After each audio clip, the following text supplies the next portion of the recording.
V6, right? I'm pretty sure that's just pretty sure that's edited based on what's been happening to him in the league, where he's been dying to some of the aggressive builds and stuff. In which case, you can obviously understand it when they're taking the games that they're seeing and adjusting the scores accordingly. Bottom right corner of the map. Let's start with the red Protoss player from the Afreeca Freecs. This is going to be Trap. To kick yourself into this fresh best of 7. As in the top left, our blue Zerg player from the Shopify Rebellion will be Lambo. Game number 1 of this best of 7 series. The 2 maps that Lambo and Trap played against each other start here as well, of course. And yeah, Afreeca Freecs, they have not had the best of seasons so far. They lost to Alpha-X, they beat Good Game Gaming, then they lost to Psystorm. Trap got 2-0'd by Max Packs last week. As Trap, what has happened to your hair? I don't even know. So yes, that's a lot of what's kind of been going on. That's a lot of what's been happening.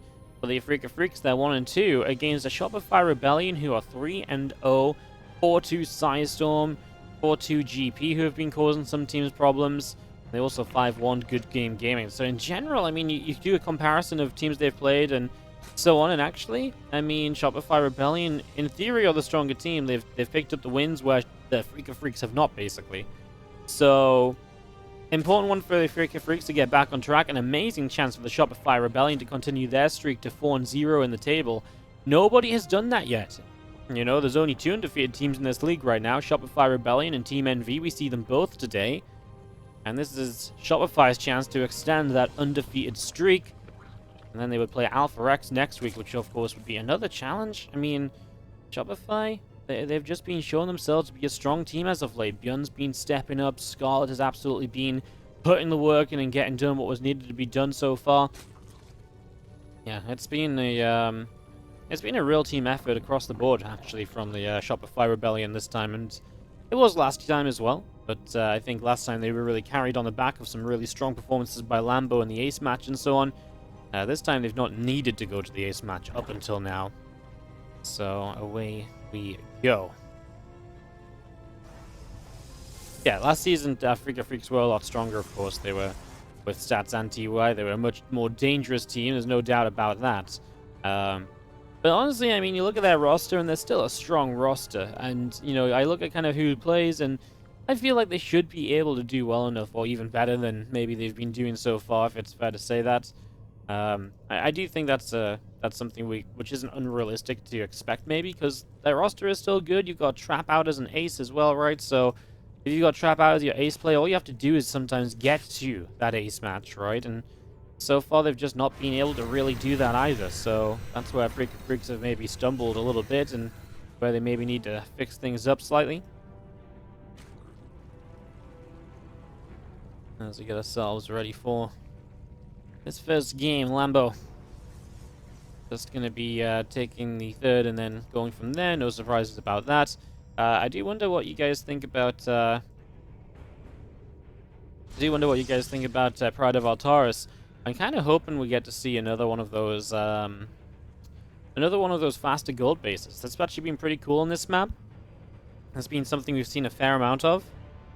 I actually think that'd be really cool to see another gold base opening. People have just been taking that gold base as like a 4th, so sometimes people take it even earlier than that and kind of play really crazy, but a lot of Zugs just take it as their 4th base and say, well, what are you going to do about it? And we have seen some builds to try and punish that and stop it from happening. And there's been a mixed degree of success in all of that, right? You know, there's been some which have worked better, there's been some which have not really worked at all.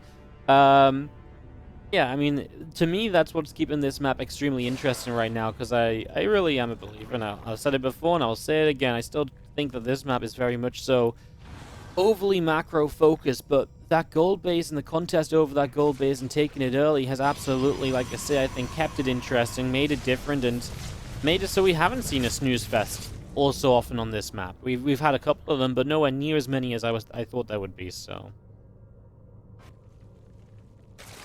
It's going to be seen as Stargate is on the way up, by the way. The +1 air weapons is already coming through on the side of Trap. So just going to be seeing him going into double Stargate right away. He isn't messing around. He definitely knows where he wants to be going to. Let's see where Lambo wants to head to over time as well.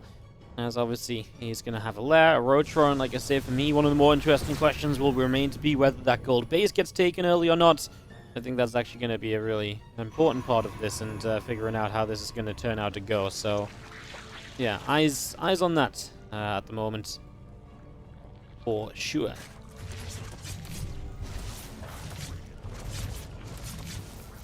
Let's see how Oracle is trying to dive in for some damage. Doesn't get too much done just yet. In fact, goes down. You can see Trav's visual reaction to that as well. It's just like, oh, come on. How did I let this happen, you know? So, that is going to be a dead Oracle as this Void Ray comes out to the center. He's just chasing a few lings around. Obviously, more Void Rays coming through. And Lambo just starting to take all of his gases. And there is indeed that fourth base on the gold. So now, Trav, what do we do about that? Do we let him get away with this? Do we let him do it? Not 100% sure what our go-ahead is here now. I guess, like I say, we'll find out next few moments and figure this out a little bit together, perhaps. What the hell, Lambo isn't in the void today? I know, it's actually kind of weird. He is genuinely out in the lights. He turned the lights on today. I don't know why. Maybe they told him, look, Lambo, we literally can't put you on camera if you're if you're just gonna sit in the dark like this. We just can't justify. And he's like, okay, fine. I'll turn the lights on, but only this once. Or maybe he's just had enough of the darkness. Maybe he's been stuck in that Home Story Cup basement for the last few days. He's like, you know what? Put the lights back on. Let's have a little look and see if I can, you know, actually see some stuff in the world again. Queen's just defending well. I mean, you can see the Voids posturing towards that goal base. You can see kind of what they want to do here. As we do just have the Robo Bay for the Disruptors as well. Meanwhile, the Spire and an Infestation could come in from Lambo, and he obviously looks pretty comfortable as to where he wants to be taking here further down the line. Doesn't really seem to be many questions, and I don't think there should be, in all honesty, right? There's not really any reason for this to be complicated. It's quite apparent why Lambo wants to go. He just wants to get a setup against these air units. He knows what Trap is doing. I think Lambo knows what works well against that typically, and yeah, just going to put that to play. He's going to lose the Infestation Pit, though, which is, I mean, that's a nice snipe. So I think Lambo is going to rebuild the Infestation Pit. The Spire finishes, let's see what is done here. Because there is sometimes a thing where it's like you show the Infestation Pit, but you hide the Spire, and it's like, boom, Mutalisks, right? So it's like, hey, look, I'm going to Hive, and all of a sudden it's Mutalisks all over the place. And I don't necessarily know if that's the thing here. I think it's very reasonable that you just build Corruptors off of this situation, right? But I'll see what exactly Lambo wants to do next couple moments as we, again, just continue to figure this out. Spire is done, so it's time to build up something. Is basically right now, he's got 1,500 gas in the bank. I mean, Carrier's already built, and it's way too late to make the Mutas, right? It has to be Corruptors, and that's what I was kind of thinking. I just thought I'd bring it up as a kind of a talking point, because it feels like it's been a while since we saw that, or since we've seen that kind of fake Hive Muta style. This is not going to be it, but worth keeping in mind for the future, or just kind of, you know, having in your knowledge of what can happen in a PvZ, I think.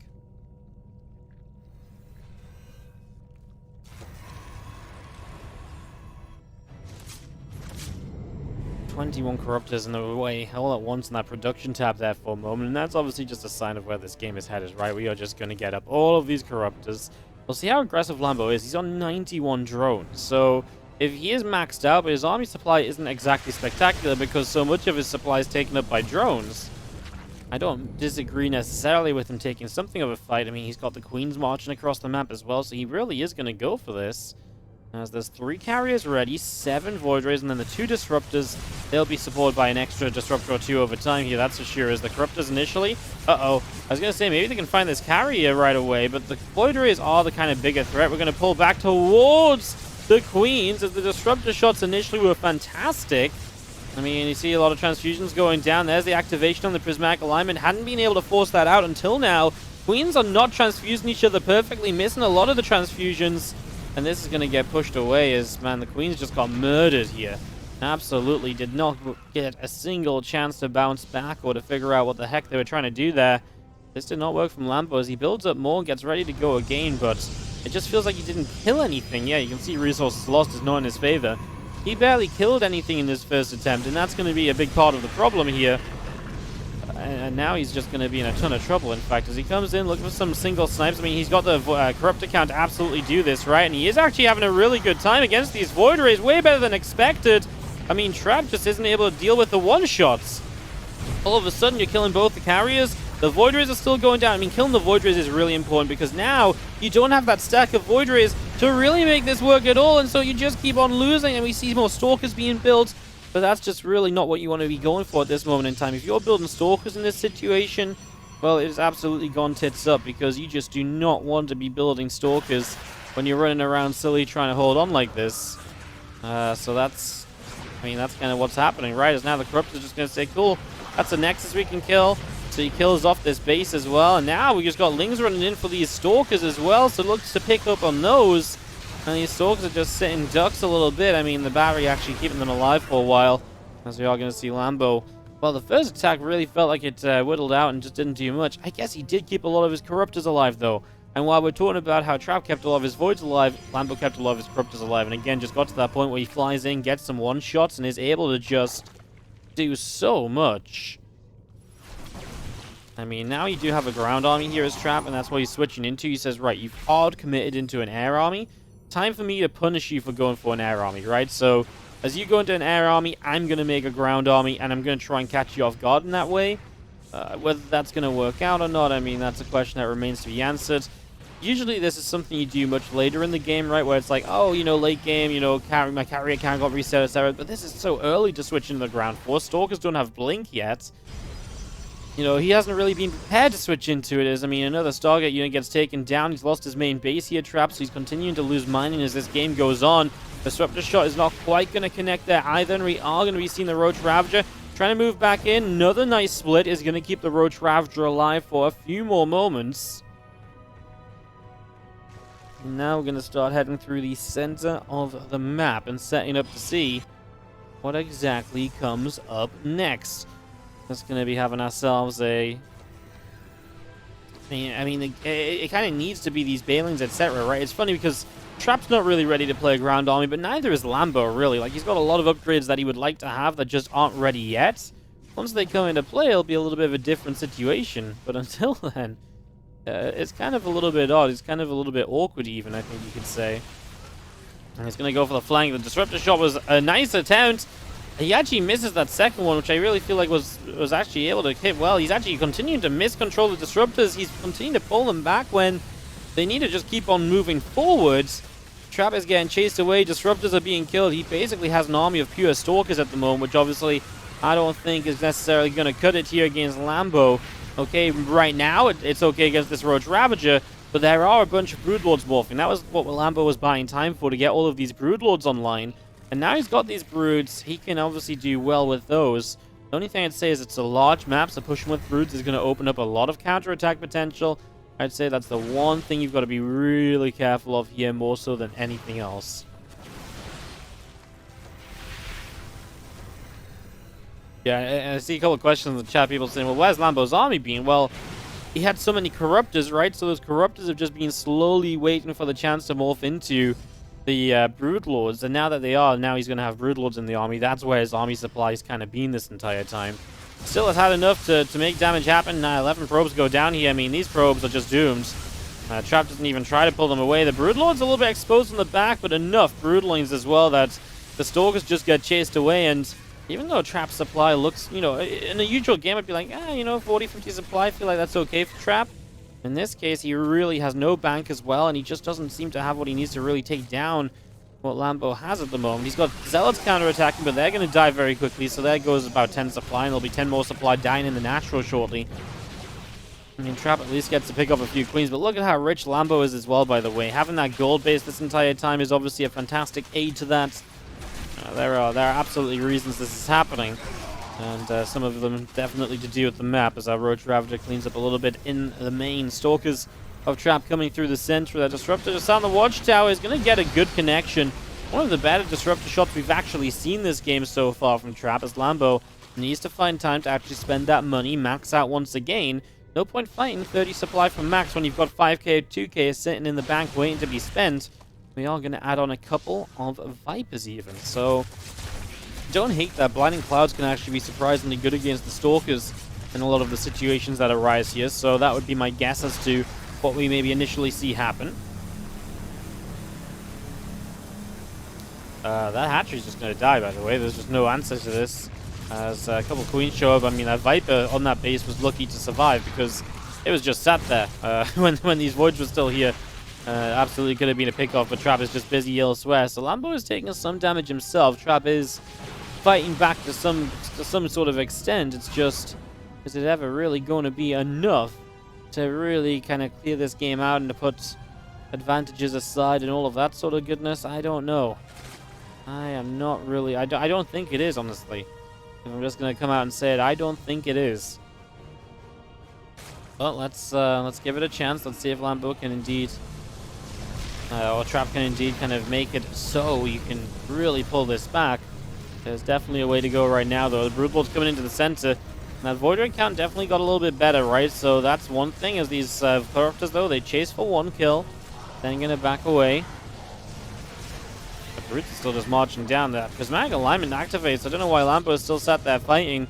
He's definitely struggling a little bit against those Void Rays. They are, if anything, the saving grace right now is Disruptor Shots are going to hit the Roaches. So the Roach army's going down. Where are the Stalkers at? I feel like we've actually got a point where these Broodlords can be blinked upon now. I feel like this is a better chance to get these Broodlords after everything that's happened. Yeah, there's a ton of Stalkers on the left side. I think Trap cleans this army up. I mean, let's see. The Corruptors are fighting Voiders. They don't have Prismatic, and they're kind of split up as well. So the Corruptors are doing pretty well against the Voids, actually. Blinding Cloud on the Stalkers. They're going to get pushed away for now. And the Broodlords, there's only 6 of them, but they are putting on enough pressure to keep Trap back at the moment.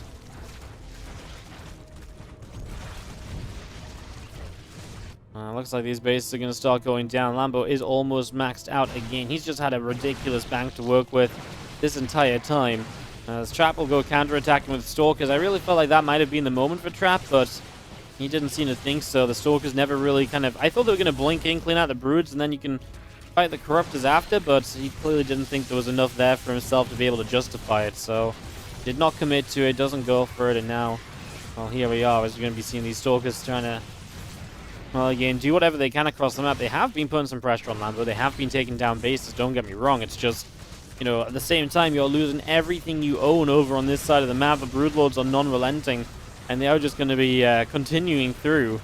I mean, the pressure that they apply is just obviously out of this world, and it's just something you can't really get over right now as Trap, as this really does continue to be just a little bit too much. There is GG, and Lambo does take the first game of this series. Shopify Rebellion get off to a strong start for this best of 7. They even take of itself and say that's a pretty standard map, so he just kind of wants to play another macro game, I would guess. And just let it go from there and see if he can make it happen. Let's see if Trap can take a map as Lambo leads 1-0 for the Shopify Rebellion. In the top right-hand corner, the blue Zerg player. This from the Shopify Rebellion is Lambo.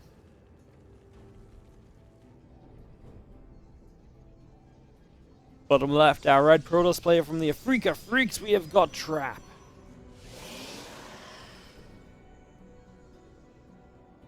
Game 2 of this best of 7. Again, how's everybody doing out in the chat? I hope you're all doing well today. I hope you're having a good time. Hope everyone is ready to continue through with some more exciting StarCraft 2.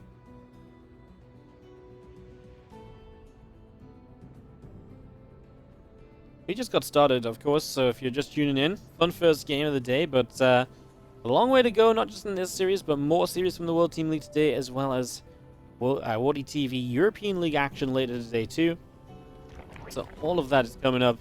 Make sure you stick around, tune in, and well, just enjoy the StarCraft with us, basically. It'll be a pleasure to guide you through all these awesome games, for sure.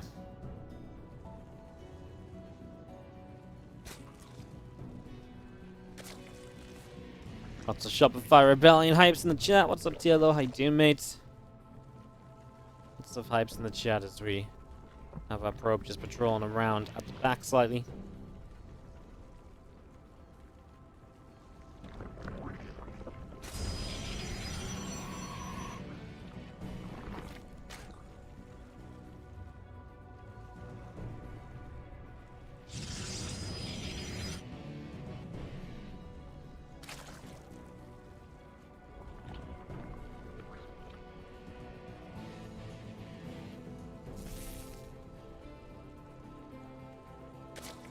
That's going to be seeing our initial setup, probe nibbling around, getting set up. Everything kind of expected at the moment, right? Nothing really too outrageous or surprising. or out of this world. So we're just at a kind of acceptable point at the moment here, and waiting to see how things will develop.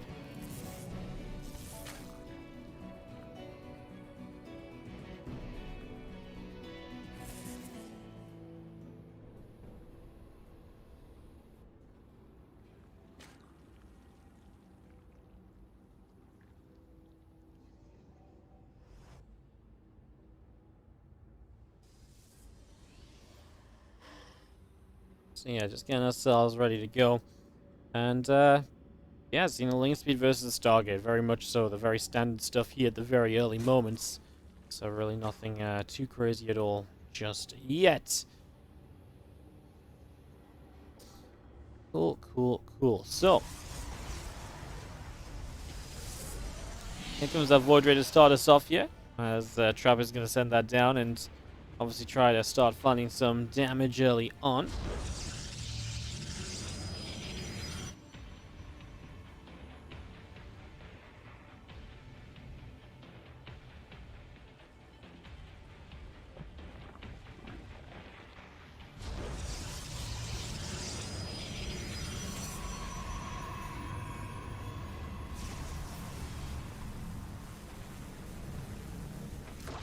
Void Ray's just going to grab an Overlord so far. Obviously, Lambo seeing that and is able to just say, okay, well, you've got a Void Ray. Nothing really too crazy right away. As otherwise, just getting in towards an Oracle, etc. Fairly standard stuff thus far. Like I say, nothing really too crazy to begin with as we get ourselves settled down into map number 2.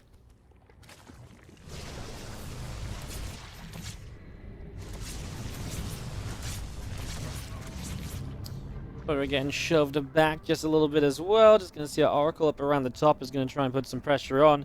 A lot of this early game is obviously just very important too, making sure you don't let this get out of hand, making sure you're able to keep the, your drones alive for the most part. Loses one here transferring, and lose a couple more here because there's only a spawn in this base. The Oracle can justify taking that damage for extra drone kills. Obviously low HP now, needs to be careful. Is just going to drop a Revelation down and then escape over to the corner. So Oracle is kept alive for the moment here.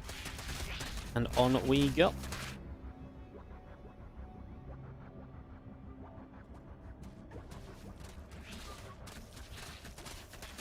Void Ray moves through, and of course just Trap again, second Stargate, and really just playing into the same sort of style that we saw him play last time around. So not really wanting to change anything up there, which I think is fair enough. I don't think that's too crazy. That's absolutely acceptable. I don't think overall his style is bad. It's just Lambo is so good at executing some of these queen walks. This makes it very, very tough to figure out exactly what to do about it at times. What are you meant to do in some of these situations? It's difficult. I mean, last game even felt as though initially the defense from Trap at first was very good. It fell apart after that, and obviously that's something to look at, something to fix. But yeah, I mean, for the initial setup in general, it kind of just looked fine. I don't think anyone was complaining. Don't think anyone was. And I think Lambo might have been a bit unhappy, but I don't see why Trap would have been unhappy because, like I say, it just felt fine for him. Kind of strange. Did you see the queens here coming through? Transfusions going down, keeping this queen alive as we are just going for a very early queen walk this time around. It is the queen walks that Lambo believes are just very potent against Trap. That Trap is just a bit too greedy at certain parts of the game and does build, which he can punish very easily with these queen walks. He's going to put some pressure on the natural, of course. Where the first bile's going, just kind of towards the adept in the wall off.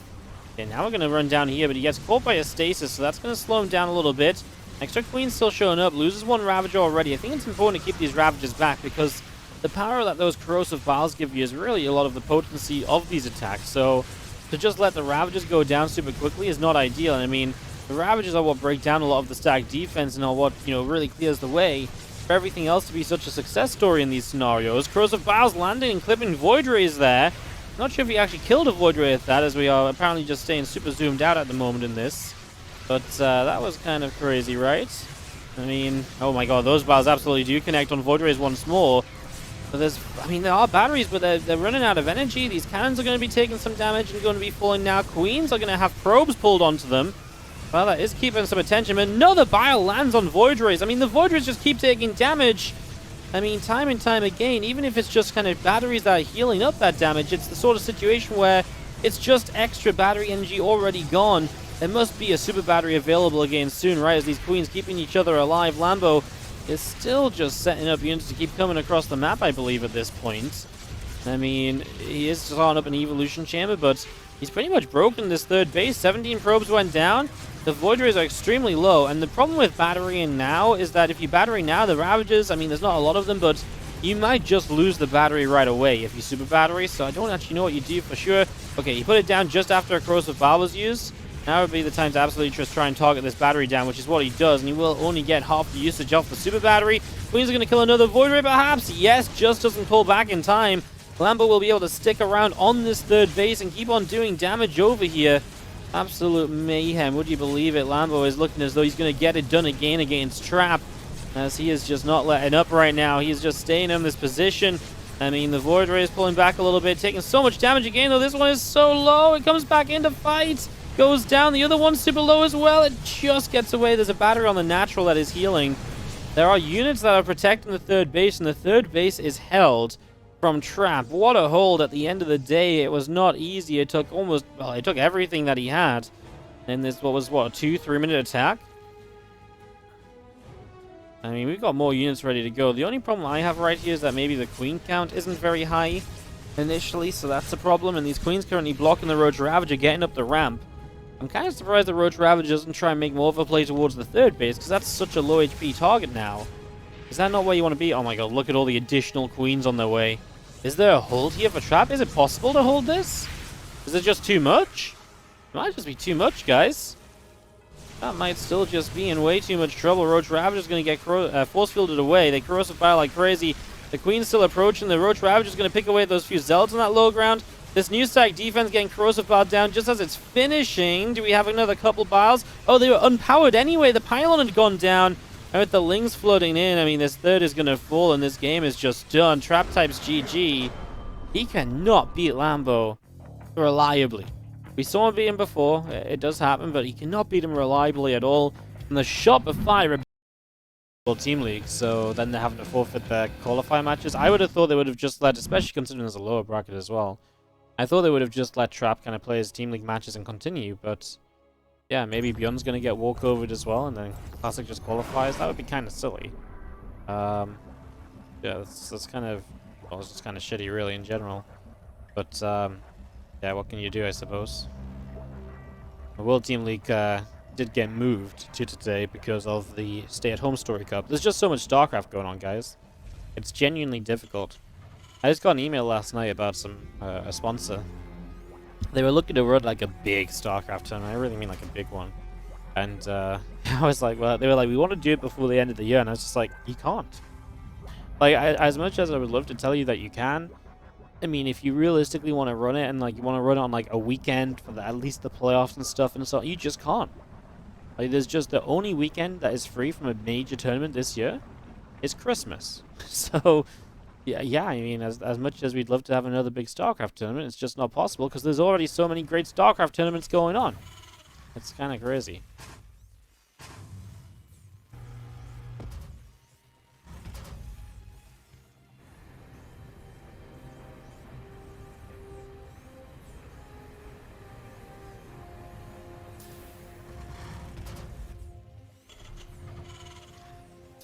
I was going to see double racks here from Björn. One of them in the middle of the map to start us off. That's obviously pretty funky.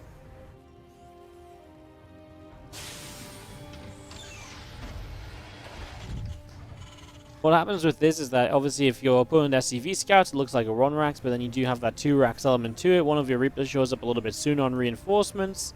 In general, it's just a pretty good time for you, so yeah, this should be pretty cool as you see the factory on the way up from Keen. There's one of these attacks that is not necessarily even super aggressive, right? You can absolutely macro out of this very easily as Björn. It's very similar to playing 2 racks in base, just obviously the second racks will take a while to get back home, so you're missing an add-on on a barracks for a while. For the benefit of it being harder to scout / being able to pressure a little more. So yeah, let's see how it turns out as Keen is actually going to run straight up here and see this barracks. One Reaper pops out, and Bjorn is actually able to chase that Reaper away, but at least Keen has a little bit of a heads up about it, so that's good, and that's a great first grenade just to delay that Reaper just the slightest little bit. Little moments like that go a long way in these scenarios usually, and so far looking like that is exactly what happens, as now our Reapers do dive in, and we start a fight here. So in we go, as we got our Reapers of Keen will sit defensively. The Hellion on the way, and he actually doesn't continue to build units off the barracks.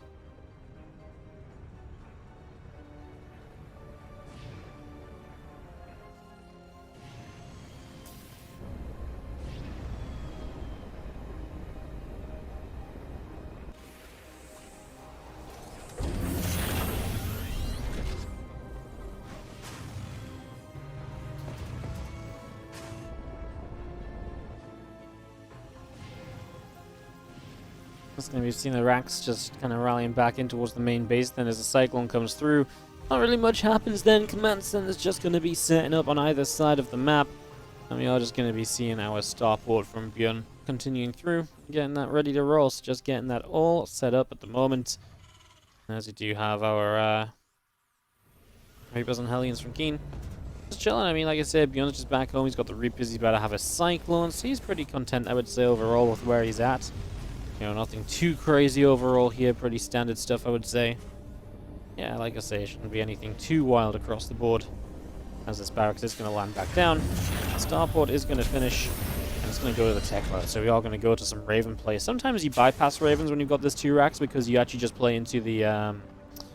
Some people like to play into just like a faster 2-rack stim setup. That's not what Bjorn will be doing this time around. As Keen is going to get aggressive. His medevac coming across the map too. He has got more army supply than Bjorn. So it's very possible as Reapers jump up and Hellions drop in that Keen is able to do some serious damage right now. In we go. Bjorn's Cyclone has to pull back a little bit to begin with. He does get 2 kills and he keeps the Cyclone alive. I think that's a very important start to this as the medevac will lift up and Keen backs away. And Keen's army supply advantage is scary, but not deadly. And isn't able to get too much damage done or to put him in a lead in other ways. Of course, over time, those units that he has in his, in his favor become less and less effective. They can't do as much on the map. And so for Bjorn, being a bit behind in army supply, that's fine because it's army units that are just going to be very, lacking influence. As time passes by, we're just going to be seeing our Banshee trying to put some damage in. Cyclone gets a lock on. That Banshee is just going to go down. So Bjorn losing the Banshee pretty quickly. It's a shame because we see a lot of the time nowadays how good a Banshee can be across the map. Just put on some pressure at the right kind of time. Cyclone lock on here still has one onto a Hellion which finally gets lifted. There's a Liberator making its move too. We've seen it on screen a couple times. It's eventually going to loop around up the top and make its way in toward the mineral line here. So obviously Keen just hoping he can keep everything distracted long enough for that to take place, and he does get it there. Obviously the Cyclone should be able to kill that eventually, though right now Bjorn is like, I can kill things over here. Gets the medevac as he chases that away. That's obviously fantastic. Love that if you're Bjorn. Yeah, it feels like Ian losing a few of the units there toward the end. Definitely hurting, definitely having a bit of a rough time.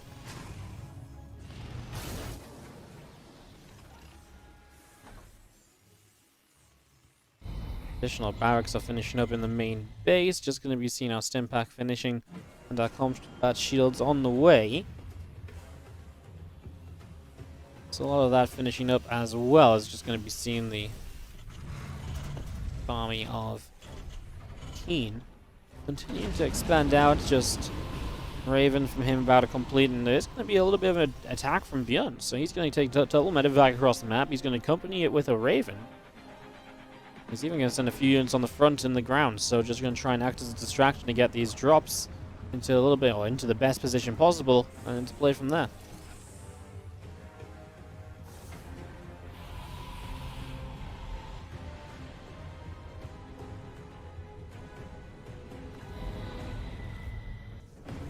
I'm a little bit worried for Keen.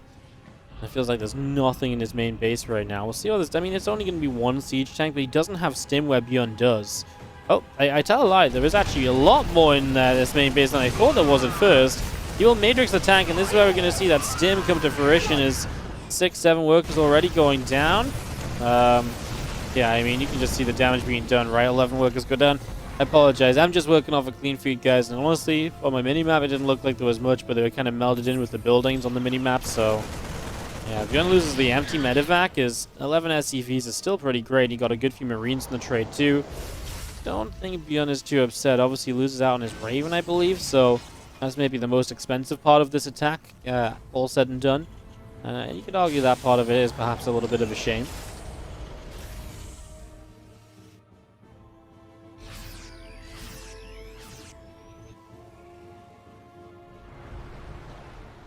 Marines around the bottom side, just going to be seeing the couple of medevacs starting up, a couple of additional barracks on the way in. So all of that getting going. I think the Raven's still alive. Yeah, I think it might be as well. I don't know if I remember saw it going down or not. I don't know if it just pulled away at the right time or so. I'm struggling with the clean feed at the moment. And this map is so big, I feel like because my clean feed's not like perfectly high quality, it's like I kind of looking at it and I'm like, well, is there like a unit in the like, is there a dot in the corner that could be a Raven or something to fly away? It's in the bottom left corner, yeah. It's just, I mean, it's just impossible to see that on the mini-map, right? But I actually should have concept on the mini-map, so... Yeah.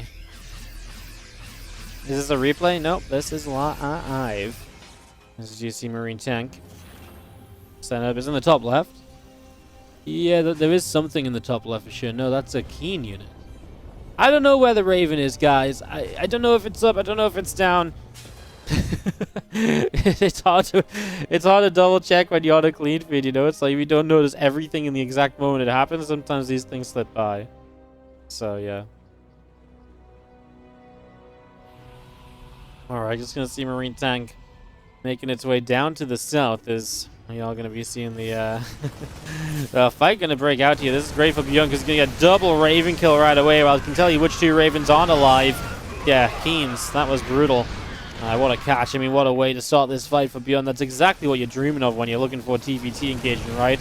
Take out your opponent's Ravens, catch your opponent on siege, so you have the high ground. Everything about this was just great for Bjorn. This was absolutely a fight. He was always going to win when it happened in that sort of moment.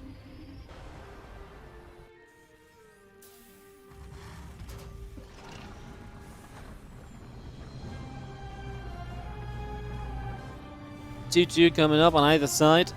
Upgrades coming in from both then.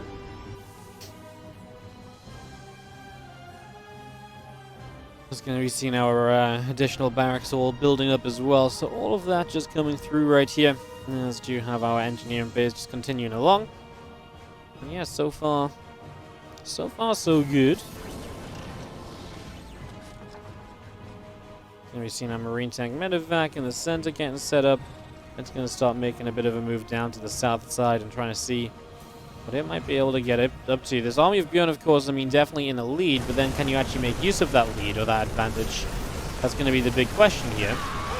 As these Marines need to get the hell back. They were getting into a little bit of trouble there for sure, so they need to be careful. We're breaking down all the rocks. Bjorn opening the access points, opening the attack paths to maybe give himself a chance to take a fight if the situation arises. Oh, Vikings actually going to drop that drop. That's really nice, just getting rid of the drops like this, you know, something where I just can't continue. You know, it's just done for completely. It's really nice to see as Bjorn is going to have this threat of Marines going across the map, right? It's very frustrating because he kind of wants to commit, he can't. And then there's a amount of Marines going across the map, like, he has to respond to that. Sensor Tower shows that he does have 2 tanks back at home. Is that going to be enough is my question. It seems as though, I mean, not enough to completely stop the attack, but definitely enough to kind of, you know, calm the storm. Dampen the power of it, I suppose. As we are going to be seeing the, well, the cleanup happens in the end. So Bjorn is going to be alright cleaning up eventually there. And for the moment, we go on with our lives. 5 SCVs lost for Bjorn. Still up about 50 supply. That was so many Marines of Keen. To just lose all of them is a little bit brutal, right? It's a little bit expensive, and that's his major problem at the moment, that he just loses out on a bit too much all at once.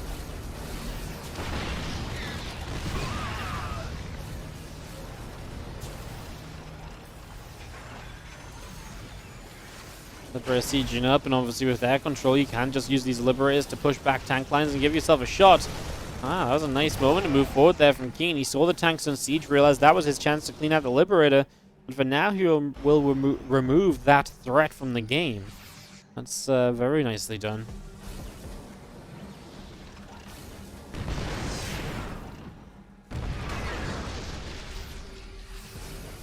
Tanks just getting shut down one by one.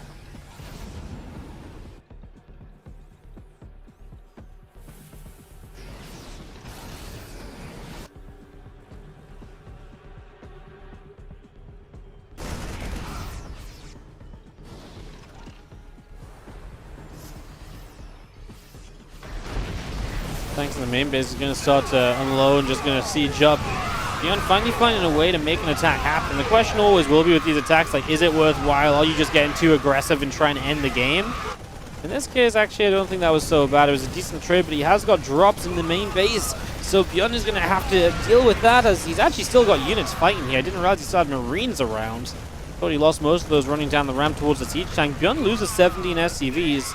He's taking way more damage than he's dealing. He's going to lose his main base orbital, so that's an order with a lot of energy on it. And this Planetary Fortress, well, we're going to straight up siege forward and just start breaking this down, I suppose. So Beyond is taking a good position overall. You know, that is definitely looking better and better for him. Jeez, these Marine sounds are so loud. Sorry, guys. Everything else seems balanced apart from the Marine dying sound. And at the moment, it's doing my head in. It's so loud. As this Planetary Fortress is going to be picked away at. So Planetary getting picked away at a little bit. Medevacs go for a major load up. Where are they going to go? Looks like they're going to make their way towards the top side. These Marines are going to go stimming forward, splitting up a little bit. They come through, and a couple of tanks already going down. Make that one more.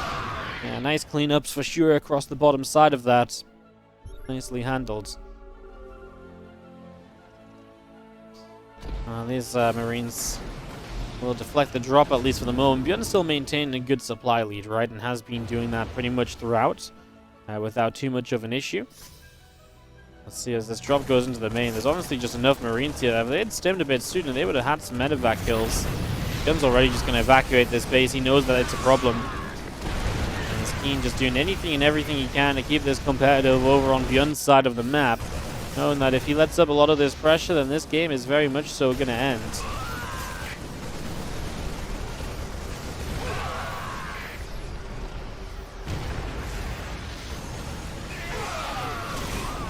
Thing is, Beyond's getting to the point as well where he can just kind of power his way through this, and SCVs are going to pull into this as well. Tanks are just not sieging from Keen. Finally they will, but Beyond has killed enough here that this is absolutely a non-question. There's only 2 tanks left. He can easily move into that if he would like to, and this is looking as though Beyond is absolutely going to have the first game against Keen, which would put Shopify Rebellion onto match point.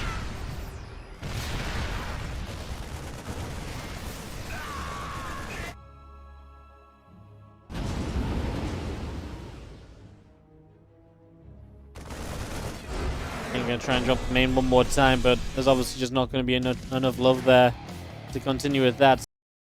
If you combine that into a best of 7, he's actually 3-1.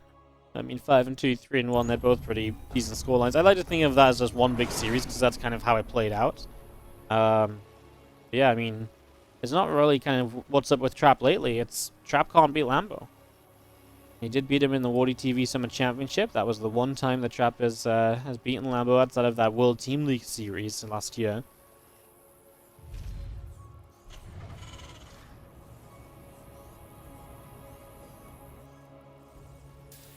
Looks like they're waiting for some. Looks like they're waiting for Beyond in the King of Battle qualifier.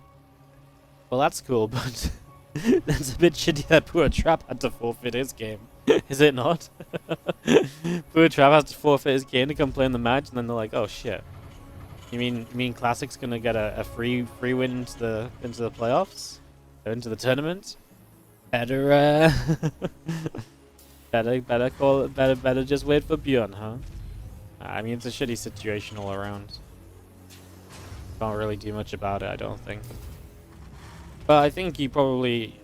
I think you should have had a decision made before you start and say, look, if these guys have to play World Team League, we'll play around it, right? It's 2 maps they have to go away and play, and we'll we'll do what we need to do to kind of make sure they can play that and still play our qualifier. I think that's how you have to approach it for the most part.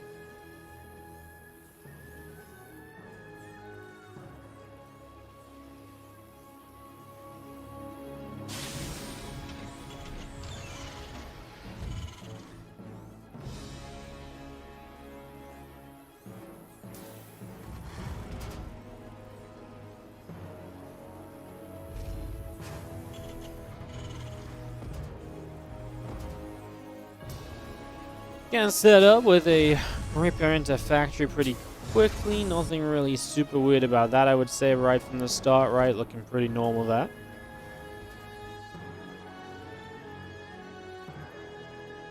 You think it's because it doesn't hold up the bracket as much?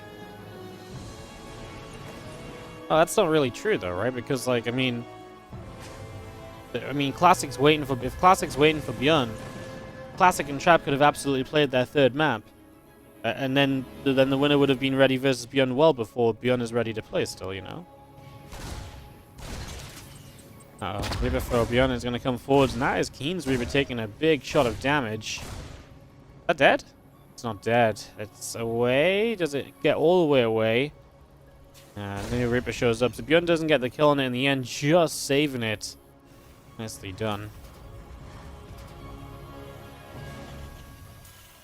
The W and WTL doesn't stand for Wardy.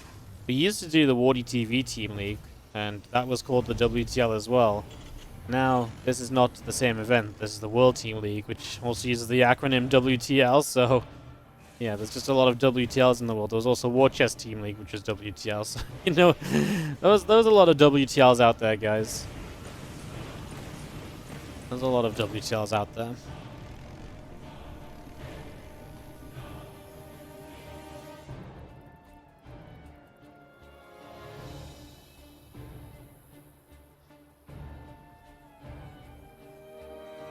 Just claim them as mine. You know, I'm kind of sad, hold that thought, because these Reapers and Hellions are going to do some damage. A couple of SCVs in trouble. We do just get the depots raised up in the end, but Reapers will jump up and at least see what else they can do. There's a Hellion here. His Hellion can support from the low ground, which it is doing. Hellion starts to get repaired. Time for the Reapers to leave. There are Reapers across the map, which will deal some counter damage at least. Two workers dead on either side. I mean, Keen's Reaper's still going, likely to get another worker kill or two just because the Marines are kind of slow chasing this down, but he doesn't try for any. It looks like he really wants to maybe keep the Reapers around. Oh, he's going to find SCVs transferring over here. That was a little weird. Okay, well, that's going to be that. What was I going to tell you guys? That was kind of funny. It was about World Team League or something. What the hell was I saying, guys, before we got started? Oh, yeah, WardiTV Team League. I actually was really sad because I really wanted to do like a final season of the WardiTV Team League, and because that would have been season 10. And I just really feel like, you know, 10 seasons would have been like a nice place to wrap it up. And I really thought that would have just been like kind of neat, you know. And then now with World Team League, it feels like there's just enough Team League action. I feel like if I did anything, it just wouldn't be as cool. It wouldn't be as big. You know, we finally have a constant Team League again, and it just feels as though it's like, well, maybe the WardiTV Team League Season 10 will just never happen, you know? Which I'm kind of sad about, but sometimes you just gotta know when the right things to end things are, or the right time to end things are, you know?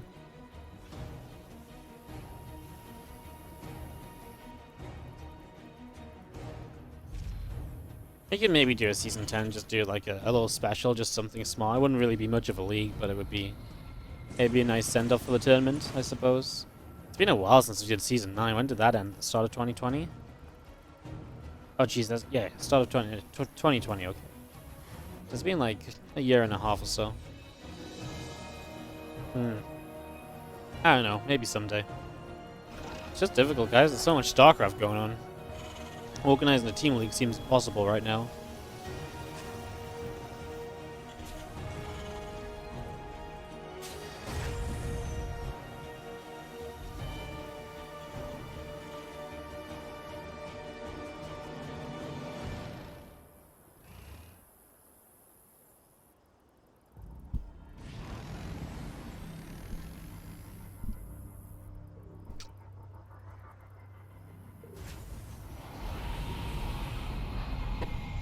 Bless me, guys. Sorry. I've had like a couple little sneezing fits trying to cast this game. That's why I've just gone quiet a couple times out of nowhere. Sorry. Oh, apologies. Good luck finding time for it. Yeah, exactly. It's like actually impossible to run StarCraft at the moment, guys. It's like there's just so much StarCraft going on.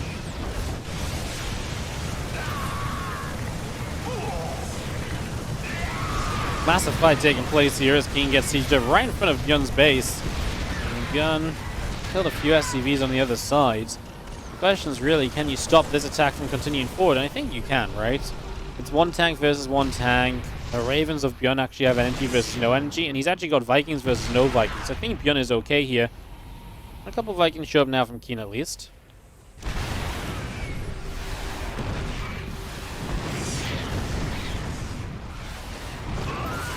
These Vikings going to kill each other. Cyclone lock on. Oh, just still doesn't matter. And the Vikings do end up killing each other.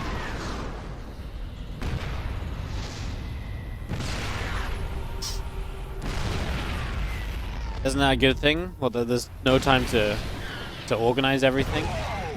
I don't think... Well, I mean, yes, obviously, because the more StarCraft is, the better. But I don't think it means that some players just won't play in other things. I think it's much more likely to mean that other events just don't happen. I was just saying before, like, I just had a discussion with the sponsor last night about tournament. Hold that thought, because Bjorn is breaking out. Is he breaking out? I thought he was going to be, but looks as though Keen might keep the Afreeca Freecs hopes alive right here.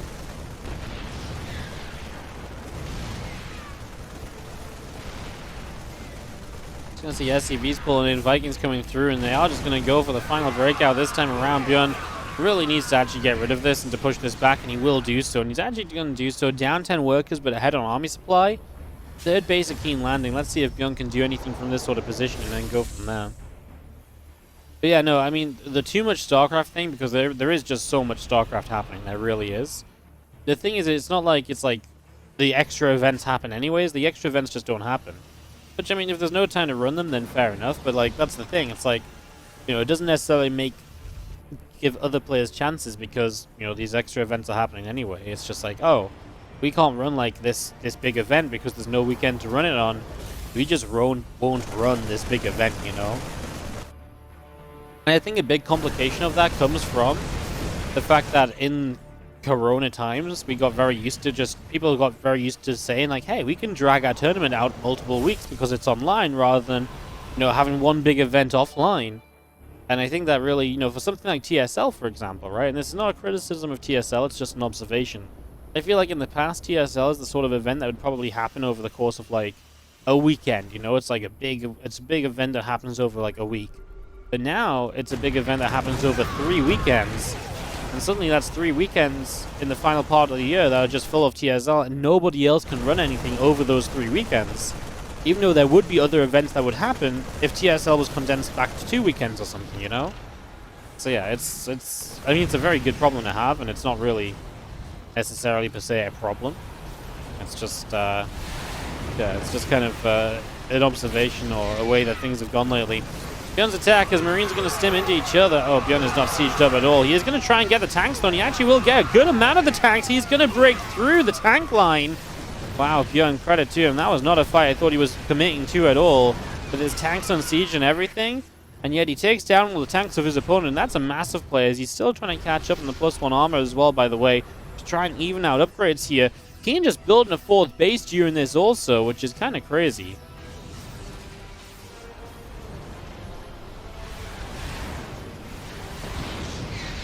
Vikings just fighting each other, and Mule drops down, and just going to be seeing the attack of Bjorn continue now down to the south. Keen was really, I honestly felt like Keen was in a great position here, and now he just can't seem to win these fights as these Marines are going to go into these tanks. I don't like that at all. SCV's pulled into it as well. I mean, he felt like he was under a lot of pressure to save this base, but he really isn't when you consider the fact he's got a base coming up on the other side. Like, surely the whole point of keeping that base going on the other side is that you can just evacuate over there. Keep your orbital in this base alive for, you know, for a later date, but I don't really get that. I don't understand the need to fight in right there. Like, for Bjorn, He had to break out of his natural, yes. Keen did not need to break out of his third base.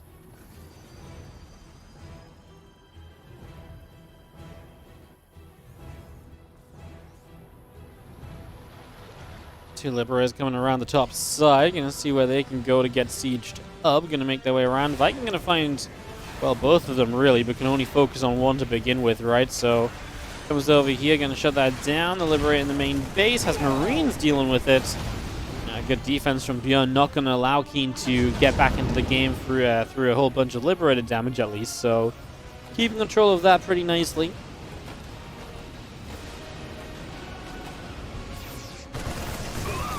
Marines are going to stem up from Bjorn and go and meet these Marines of Keen. Actually has a good fight there. Keen will have a faster 2-2, by the way. He will have a faster 2-2 eventually.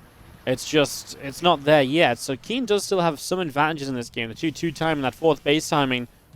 He just needs to wait for them to kick in and to take advantage of them. I don't know if the fourth base will make much of a difference. Work count's been pretty even. I don't think that's the worst thing in the world.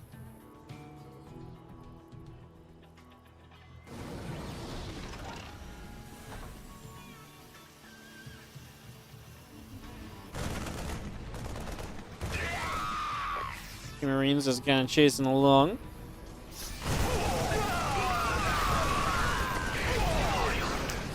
Gonna see Marines kind of fighting each other, just gonna be going in towards the set of rocks.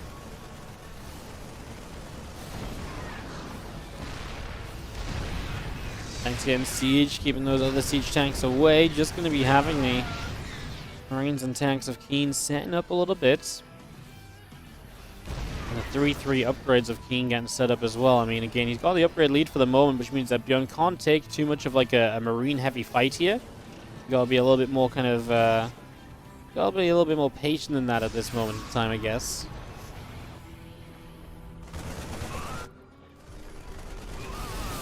Bjorn's gonna get siege. He's gonna have the tanks here. This is not the fight you want to be in as Keen. Not in the slightest. This is a fight where upgrades don't matter for Bjorn because, well, quite frankly, you know, well, you can just see, right? Keen just didn't, you know, he's attacking into siege tanks. So yeah, in that regard, Bjorn doesn't care about being down on upgrades. Now the upgrades have evened out as well again, right? So it is evening out. It is kind of, you know, getting to be a little bit more chill. As Bjorn will continue to sit out in the center.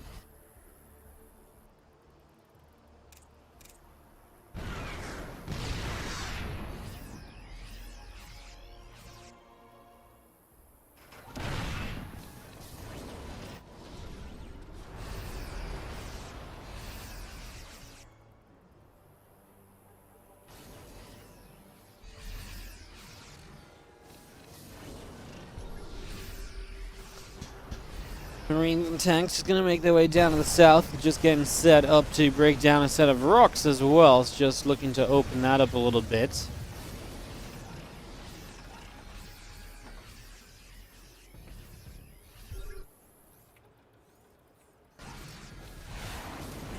Vikings put on some pressure. Medevac's taking a couple of hits so far. Just going to be seeing this army of Bjorn moving through the center as well, so just getting set up with that right now as we do have otherwise. Well, that army's still positioned on the bottom. I mean, Keen can't really go anywhere. It feels like Bjorn has major positions locked down. There is action in Bjorn's main. Our observer's not going to show us that just yet, so we'll have to check on that later. He's going to come from two angles here, Keen, with the SCVs. Bjorn will crush the army on the right side. Loses a lot on the bottom side, loses his tank line especially. Keen 3-3 against 2-2 in this fight, says Marines are better off as yeah, there's this drop that I kind of mentioned was happening that we weren't seeing initially as well. So that was happening back over here for a while. It's obviously now dealt with.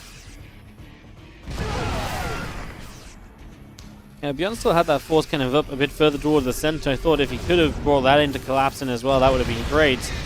As Bjorn really had a lot of his siege tanks lost in that last fight. Again, these fights are weird because the 3-3 of Keen will do a lot when the Marines are just fighting Marines without tank fire to support it all. Definitely makes a sizable difference as Marine tank comes together again.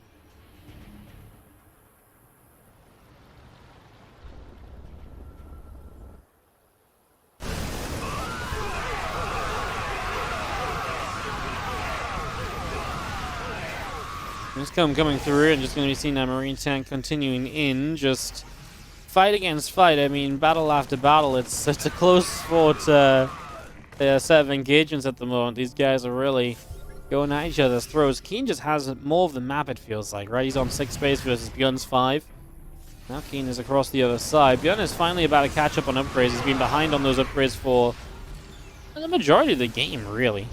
He's been behind for a serious amount of time, but obviously it's not always the it's not always kind of noticeable, right? Not all of these fights are like, oh my god, he's so behind on upgrades or anything, because, well, you know, a lot of these fights are tank focused rather than Marine focused.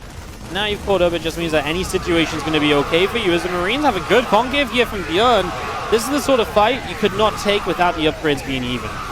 Just to kind of go back to my point. Because if you take this fight without the upgrades being even, you're going to be ending up in a fight where your Marines just get slaughtered. So that is exactly the sort of map, or sort of position on the map that Bjorn was only able to take advantage of, because now he's caught up on those upgrades. So that's very, I think, important to note, actually. Makes a reasonable difference, I'd say.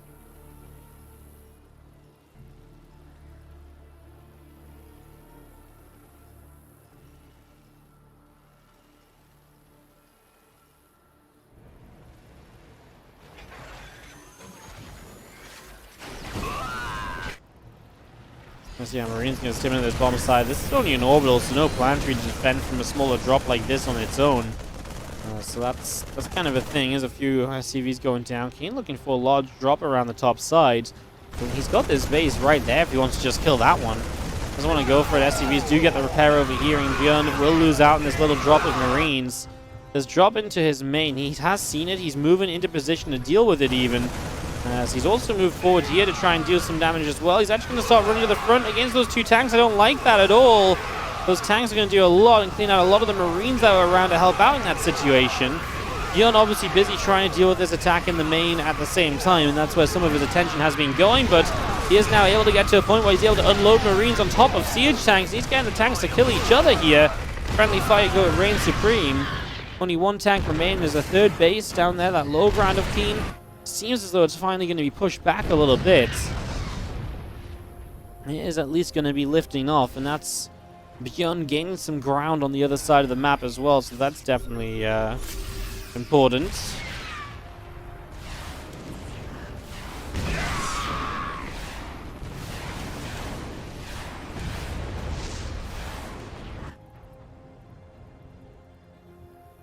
That's going to be seeing this orbital down on the south side. Going to be set up as we do have army of Keen moving out to the left. A few Marines going to try and stem back towards these tanks. Marines going to come all the way to the top side, and a few SCVs already dropping down. All Marines on the south, and they're going to continue through as well, looking to do pretty well for themselves at the moment, as we do just have Marines continue to do fantastically, breaking their way through this. I mean, Keen's supply is just struggling. He has only got 28 workers left. His army supply is not quite what Bjorn has either, and he's going to struggle to find a place to drop here and to make use of these units as well. I don't understand why he doesn't go for that top base. Like, the top base has been vulnerable multiple times when he's had drops near it, and it's an easy pickoff that he's just not gone for. He has seen it, right? Like, it feels like he's flown over it multiple times. There's surely no world in which he's just flown around it without properly seeing it. He's definitely seen it just there, and he's finally going to unload on top of it. Maybe he just never saw it? I know it's a planetary and stuff, but I mean, he could have done this a long time ago, right? I can understand, like, right now, maybe he doesn't feel like, you know, you've got time to do something like that. I mean, he does.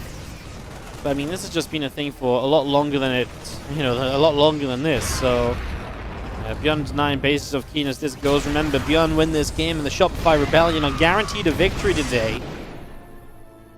Lose this game, and the Afreeca Freecs get to stay alive with ZvP, Scald, and Amani still ahead of us. And try and drop it in his main. Bjorn actually had so many units here for a long time. He's now going to pull back a little bit and be very careful about this. As we go back and forwards a little bit, in we go. These Marines going to get rid of the tanks. And Marine on Marine's just not going to work out for Keen, so he ends up backing away, flying out of there, and trying to escape.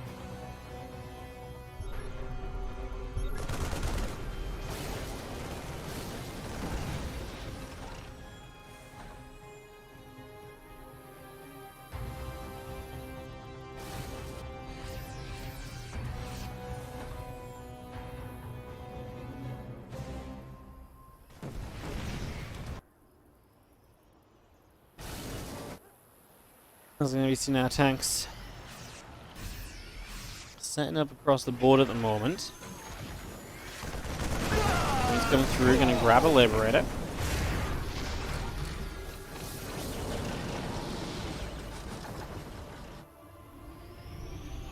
Keen's force on the bottom side, looking to make a move. Gun gets his tank siege. He's got a few Marines coming in as buff from different directions. Now he's got the whole army from the right side showing up. Starting to split those Marines out. I mean, it was a horrible fight for Björn with the left army. Obviously, the force on the right is a completely different scenario. Just has way too much. Now Keen is in a position where a couple of tanks are all that stands between him and losing one of his only mining bases at this stage of the game. He just does not have enough. Types out GG, and the Shopify Rebellion will be your winners of this series. Takes a bit of time after every game. I forget, then Twitch chat gets mad at me. That's just a continuous thing, you know. Scarlet Armani. Map 1 of the 2 here. Oh my god, I hate that. They just had the players spawned the right way around for the scoreboard, then they swapped the scoreboard around so they don't match. I hate it. Obviously, it's something to do with their overlay and what they've got predetermined for their overlay. But I really hate it because, geez, it's so frustrating to cast a ZvZ when the blue player's on the top of the scoreboard, top of the production tab, but on the bottom of the map, you know? 12th pull from Scarlet to kick us off here in this couple of ZvZs right now.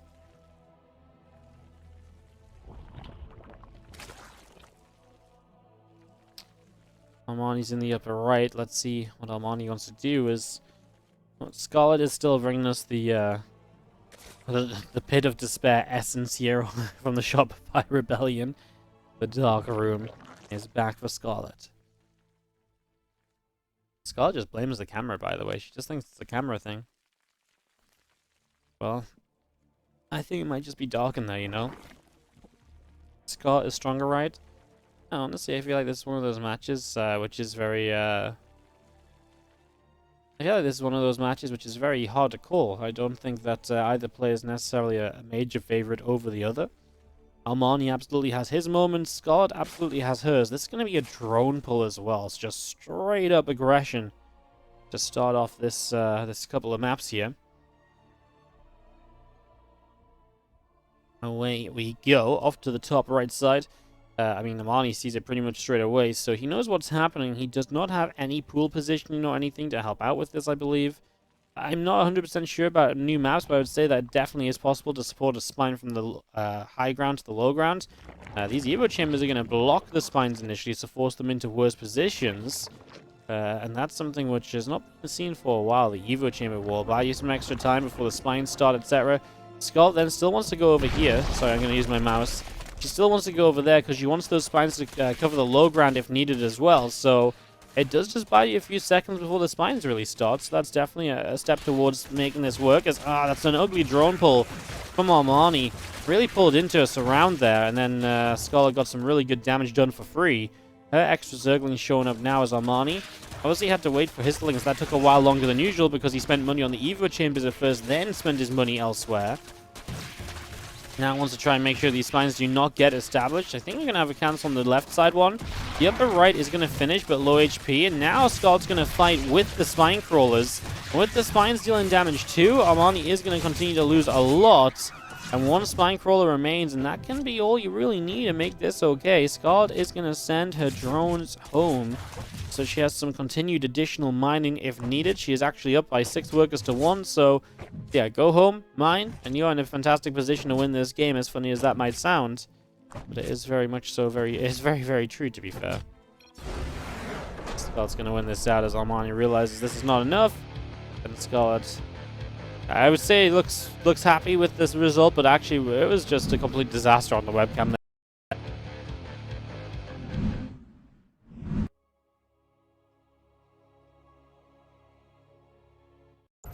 Alright, let's see if Armani this time around can maybe save a game for the Afreeca Freecs, as Armani is going to 12 pull.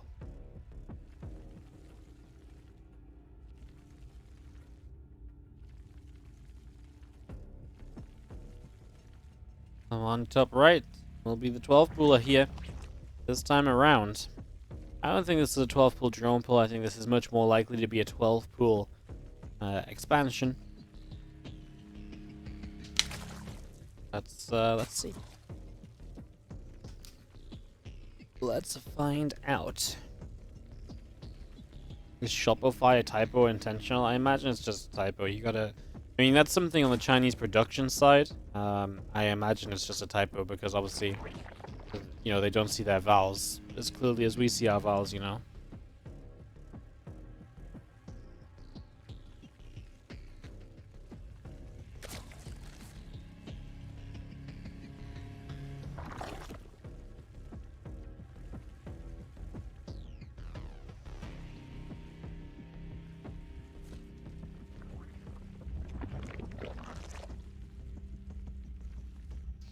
I was going to see 6 lings in production from Armani at the moment, getting that going.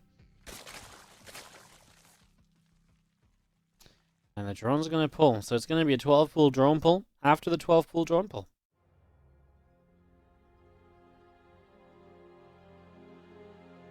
Shopify Rebellion.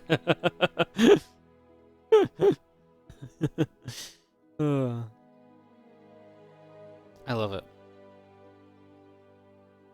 Alright, across we go, lings and drones to the south side of the map. So, making their way across. And gonna get up. I mean, Scarlet's gonna do the exact same thing that Armani did initially with the blocking of the spines. Armani's gonna put the spines down right away, not even put them towards the bottom side. Only 2 spines from Armani instead of 3. So that is a little bit different as well. Again, you don't have a spine position to support spines going to the low ground here, though. Scarlet takes a fight in that choke. Actually pulls through, takes a fight here as well. Eventually, you got to put some damage onto those spine crawlers. Remember, otherwise that's an issue. I feel like Armani is losing out on so much already, getting surrounded again. Extra lings showing up from Scarlet. And now she is going to get onto the spines. Why? Armani's got 2 lings and a drone fighting an extractor. Okay, well, this wasn't a competition. Armani's like, hey, Scarlet, I like your strategy. Let me do that. And Scarlet's like, no, you do not do that. And that's GG. Alright, guys, well, this was an excellent CVZ. As Scarlet's face there was like a bit of like a, yikes, that's embarrassing for you, mate. You know? She looked a little bit like yikes, you really tried to do me like that. You just made